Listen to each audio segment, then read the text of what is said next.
When you practice yoga, your best bet is to work with your own anatomy.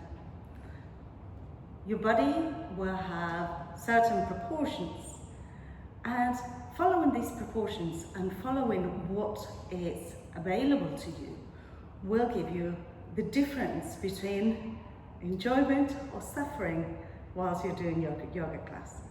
So for instance, most people will be able to come from all fours into plank, into down dog, back into plank, back into all fours without having to move hands or feet very much.